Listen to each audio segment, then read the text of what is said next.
Happy Mother's Day! Dahil Mother's Day nga, naisipan kong gumawa ng chocolate cake. Alam ko na karamihan sa atin ay walang microwave oven. So, ang gagawin natin ngayon ay steam cake. Umpisahan na natin. Pagsamasamahin natin ang ating mga dry ingredients. 1 and 1/2 all-purpose cream. 1/2 cup cocoa powder. 1/2 teaspoon baking soda. 1 teaspoon baking powder, 1 teaspoon salt or asin. Then, salain natin lahat ng ating dry ingredients hanggang sa maubos at masala natin at walang buo-buo ang ating dry ingredients. Lagay na rin natin ang 1 cup sugar.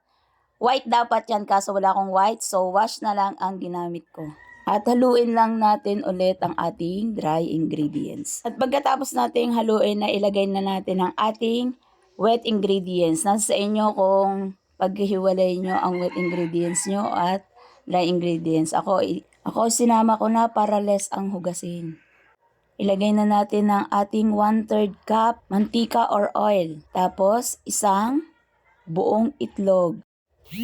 Then 1 cup evaporated milk. O kahit anong brand ng evaporated milk, okay na yan. So dito kailangan nating haluin ng mabuti. Haluin lang natin ng haluin hanggang sa matunaw ang ating dry ingredients. At kailangan wala siyang buo-buo. So yan, ganyan siya. 'Di ba? Malapot, ganyan. And then kapag ganyan na ang ating butter, sa isang bowl, lagyan natin ng 1/2 cup hot water. And then sa hot water, doon natin i-dissolve o tunawin yung 1 teaspoon instant coffee.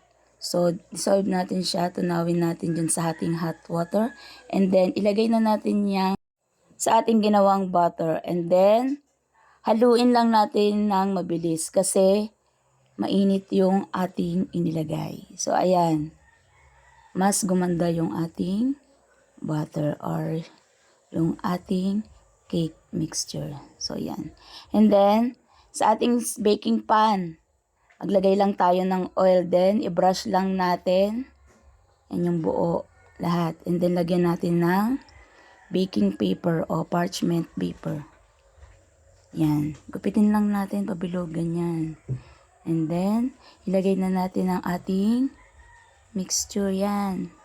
O, diba? Ang lapot. Sige lang. Buhos lang natin lahat yan sa ating baking pan. Buhusin natin yan.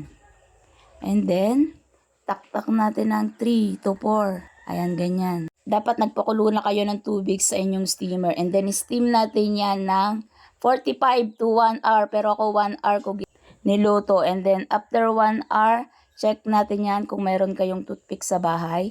Try nyo siya pag wala nang sumama na cake. Luto na yan. And then, hanguin na natin. Ayan, luto na ang ating chocolate cake na in-steam lang natin. So, sana nag-enjoy kayo sa ating steam cake cooking ngayon.